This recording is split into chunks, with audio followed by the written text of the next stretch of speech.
Muchísimas gracias por sintonizarnos, mi querido y amado hermano. En esta hora vamos a tener el resumen de la lección número 10. Antes de tener el resumen, vamos a pedirle que el Señor nos ilumine con su Santo Espíritu. Oramos. Bendito Dios triuno, que tu Santo Espíritu esté con nosotros y nos ayude a repasar las grandes verdades que tú tienes para nosotros.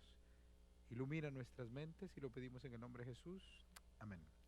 Hemos ido por un viaje en el libro de Mateo, ya estamos terminando, vamos a estudiar esta semana la lección número 10.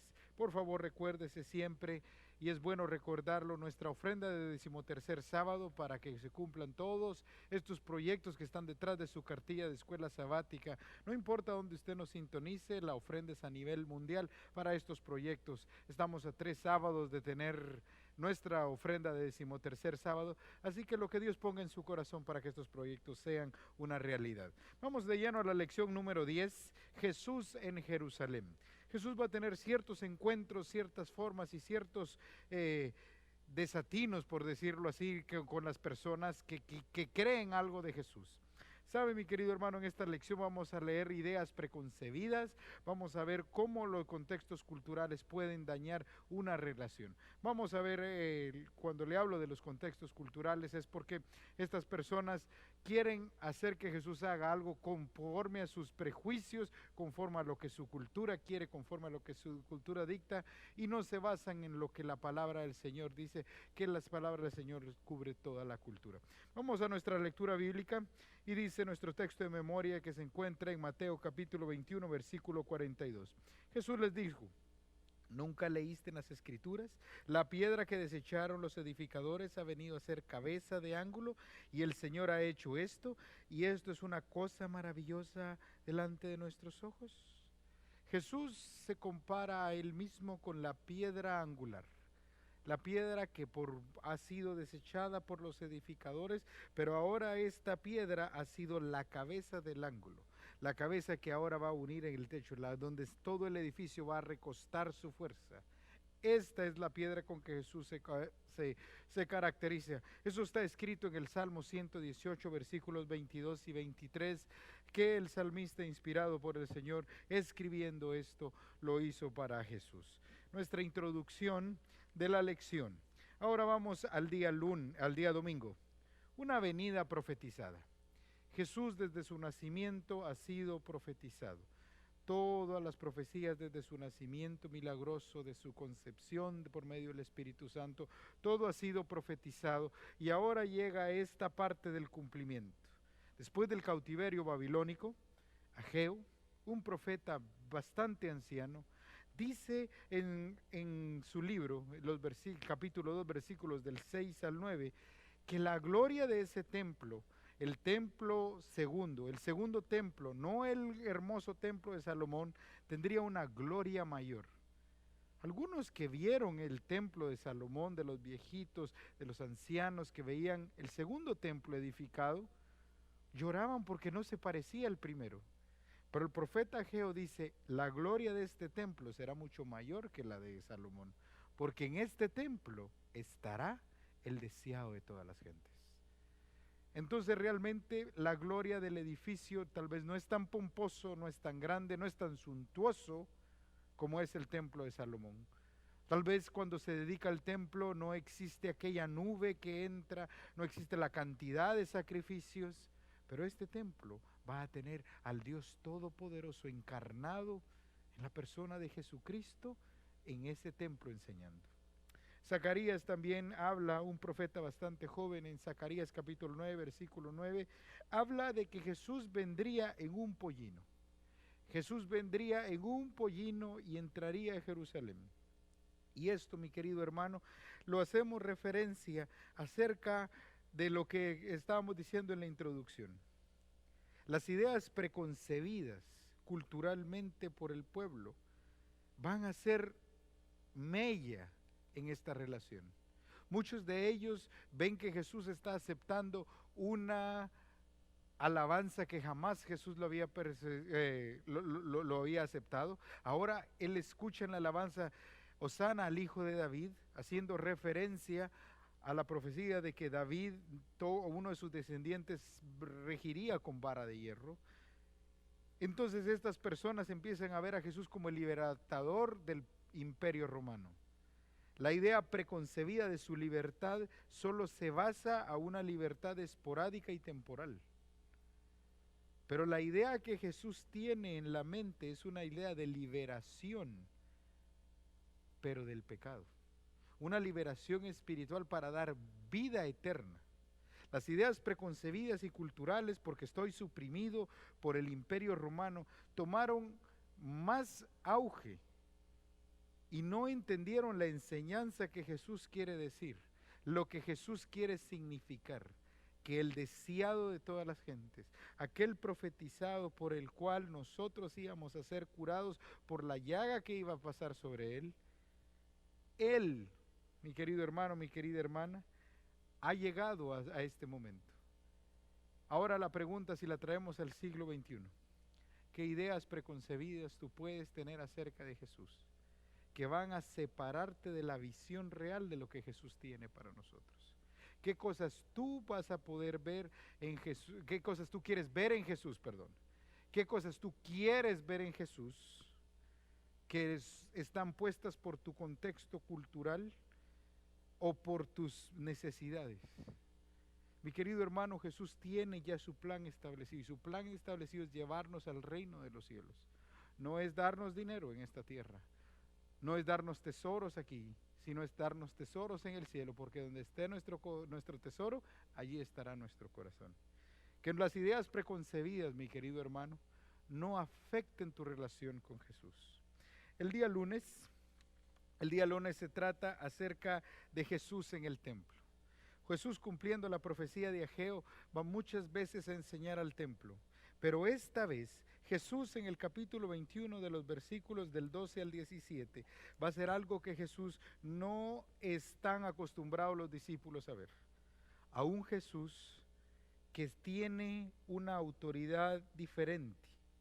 Entra Jesús en el templo de Dios, dice el versículo 12, y echó fuera todos los que vendían y compraban en el templo, y volcó las mesas de los cambistas y las sillas de los que vendían palomas, y les dijo: escrito está, mi casa será llamada casa de oración, y ustedes la han convertido en una cueva de ladrones. El deseo de todas las gentes habla de que cuando los adoradores querían llegar, sus oraciones eran ahogadas por el bullicio de los animales, por los cambistas que timaban al pueblo, por las ganancias deshonestas, por todo este bullicio. Jesús, indignado, vuelca las mesas. Los sacerdotes ven refulgir la divinidad de Jesús de una mirada como parado ante el juez y no dicen nada. Se detienen atónitos e impotentes, dan la vuelta y se van porque están frente a uno que puede leer los corazones. Su divinidad fulgura a través de su humanidad. Y al limpiar la casa, mi querido hermano, pasa algo especial. El versículo 14 dice que vinieron a él en el templo ciegos y cojos y los sanó. Mire cómo es de importante esta enseñanza, porque Jesús expulsa a todas estas personas que se hacen negocio lucrativo en los atrios del templo. Pero aun cuando los expulsa, Jesús se queda en el templo, porque ahora viene un grupo de adoradores con necesidad de Jesús, cojos, ciegos, y me imagino otros tipos de enfermedad que Mateo tal vez no especifica, pero todos llegan donde Jesús a recibir sanidad. Me parece interesante lo que dice el versículo 15. Pero los principales sacerdotes de los escribas, viendo las maravillas que hacía, y los muchachos aclamando en el templo, diciendo: Hosana, Hosana en el Hijo de David, se indignaron. ¿Cómo te puedes indignar al ver el bien de tu prójimo? ¿Cómo te puedes indignar viendo las maravillas que Dios puede hacer? Mi querido hermano, yo creo que nosotros tenemos que entender que hay un espíritu que tiene que movernos. y solamente tiene que ser el Espíritu Santo. Cuando estos principales sacerdotes no están movidos por el Espíritu Santo, lastimosamente no ven las obras del Espíritu Santo. Saben, no todos los sacerdotes, no todos los escribas, no todos los fariseos son malos, porque muchos de ellos fueron seguidores de Jesús. Pero esta situación que ocurre en el templo ahora mismo hace dar de cuenta que ellos están ciegos espiritualmente, porque les interesa más el dinero que pueden recibir, más las ganancias terrenales, más su prestigio, que realmente aceptar a ese humilde hijo de David, que ha entrado en un pollino y que ha sanado a muchos de sus enfermedades. Ellos pretenden un liberador, tal vez arrogante, no a este simple maestro de Galilea. Pero Jesús en el templo enseña una lección que nosotros debemos aprender. Y la lección es que sencillamente nosotros le pertenecemos a Él. Y Él va a cuidar de su pueblo. Él limpió el templo para que los adoradores tuvieran una comunión perfecta con Dios. Y aquel que llegó recibió un beneficio de Él. Vamos entonces al próximo día. Ningún fruto. ¿Sabe?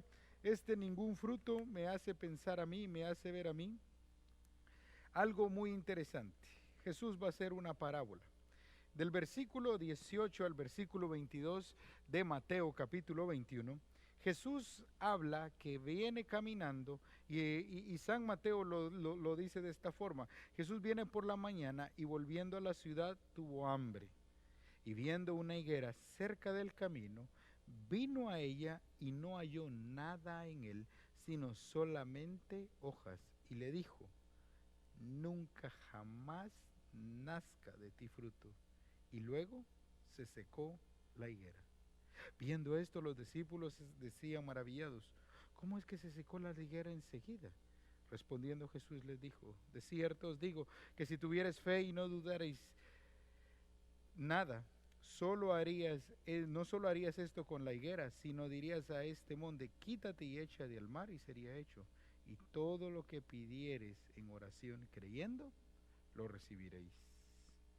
¿Saben? Jesús hizo aquí una enseñanza bastante diferente. Hay un asombro entre los discípulos, porque Jesús están acostumbrados a un Jesús que habla de la compasión, del amor, pero Jesús fue muy radical con la higuera aparentemente. Pero hay una enseñanza detrás de todo esto, porque no hay nada que Jesús no haya hecho, que no haya sido para la enseñanza de sus discípulos. La enseñanza que está aquí escrita con la higuera es que Jesús no va con las apariencias. Jesús es bien específico, porque la higuera tenía la representación de aquellos líderes judíos en los cuales el pueblo tenía que recibir el fruto de la vida eterna, pero ellos no lo tenían. Jesús también a ellos tuvo que decirles duras palabras, como la dijo esta higuera, nunca jamás crezca fruto de ti. Mi querido hermano, cuando nosotros seamos escudriñados, que Jesús encuentre frutos dignos de Él. Estos frutos solo pueden salir si tenemos a su Santo Espíritu, nuestro Consolador, en medio nuestro. Me parece interesante también que Jesús habla acerca de la fe. Ustedes no solo harían esto, sino dijeran a este monte, ve, arráncate, desplántate, dijo en una vez contra un sicómoro, y plántense en el mar, y ellos lo harían. Porque todo lo que pidieres en oración creyendo lo recibiréis. Mi querido hermano, yo creo que nosotros tenemos que entender esto, que Jesús quiere que nosotros usemos la fe en Él, que nosotros mantengamos una relación tan directa con Jesús, con Él mismo, que estos milagros ocurrirán y ocurrirán en aquellos siervos que estén tan íntimos con Él, que no los usen para su honra y gloria, sino para darle gloria al Señor. Esto también nos tiene que recordar que nosotros podemos ser como esa higuera. Y como ya dije, que el Señor encuentre frutos en nosotros, Porque si nosotros estamos puestos como lumbreras, como alimentadores de este mundo, tenemos que hacerlo de esa forma. Vamos a nuestro próximo día. Jesús está hablando acerca de la piedra que edificaron, la piedra que fue desechada por los edificadores. Mateo capítulo 33, perdón, Mateo capítulo 21, versículos 33 al 46. ¿Sabe? Jesús empieza una parábola haciendo que un padre de familia, el cual plantó una viña, se acercó al vallado y cavó en él un edificio, un lagar, una torre, y lo arrendó a unos labradores y se fue. Cuando se acercó el tiempo de recoger los frutos, él envía a sus siervos para que recibieran sus frutos. Pero los labradores tomaron a los siervos, lo golpearon, a otros mataron, a otros apedrearon. Él envió a otros siervos. Hicieron de la misma manera. Versículo 37. Finalmente les envió a su hijo diciendo, tendrán respeto de mi hijo. Versículo 38, Jesús dice que los labradores cuando vieron al hijo, dijeron, si este es el heredero, matémosle y apoderémonos de la heredad. Y tomándole le echaron mano fuera de la viña y le mataron. Cuando venga pues el Señor de la viña, ¿qué hará con aquellos labradores? Jesús les da a ellos la oportunidad de emitir a ellos juicio conforme a lo que ellos han escuchado. Versículo 41 responden, a los malos destruirá sin misericordia y arrendará su viña a otros labradores que paguen su fruto a su tiempo. Entonces ellos empiezan a ver la claridad del panorama.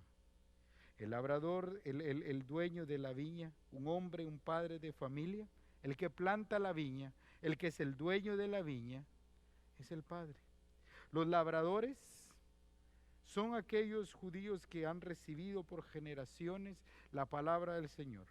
El viñedo es el fruto, la palabra que ellos tenían que haber comportado, y cuando vino a recibir los frutos que habían de haber dado, ellos empiezan a maltratar a los siervos que el Señor mismo manda. Finalmente envían al Hijo, a nuestro Señor Jesucristo, que eventualmente será crucificado. Jesús entonces, después de oír el juicio que ellos han mantenido, Jesús dice, ¿nunca habían leído en las Escrituras? La piedra que desecharon los edificadores ha venido a ser la cabeza del ángulo, y el Señor ha hecho, y es cosa maravillosa ante los ojos. Por tanto os digo que el reino de Dios será quitado de vosotros y será dado a gente que produzca frutos de él. El que cayere sobre esta piedra será quebrantado, y sobre quien ella cayere le desmenuzará. Y oyendo sus parábolas, los principales sacerdotes y fariseos entendieron que hablaba de ellos, pero al buscar cómo echarle mano tenían miedo porque el pueblo le tenía por profeta. Saben, mis queridos hermanos, la palabra fue bastante dura, porque les dijo a ellos que ellos eran los labradores malvados que no habían hecho su trabajo a la hora de rendirle frutos al dueño de la viña. La sentencia es de esta forma. Por eso les digo, el reino de Dios será quitado de vosotros. Y es aquí donde nosotros empezamos a entrar a un Israel espiritual, donde ahora las verdades ya no son concebidas a un solo pueblo, a una sola etnia, sino son dadas a todos aquellos que creen en Jesucristo. El capítulo 1 de Juan dice, a los suyos vino y los suyos no le recibieron, mas a todos los que recibieron, a los que creen en su nombre, a ellos les fue dado el privilegio de ser llamados hijos de Dios. Jesús habla palabras duras a los dirigentes judíos, porque las verdades para ellos reveladas por tanto tiempo, para que ellos fueran el centro y porque dieran frutos, no los rindieron. Ahora ha sido quitado y ha sido dado a un Israel espiritual.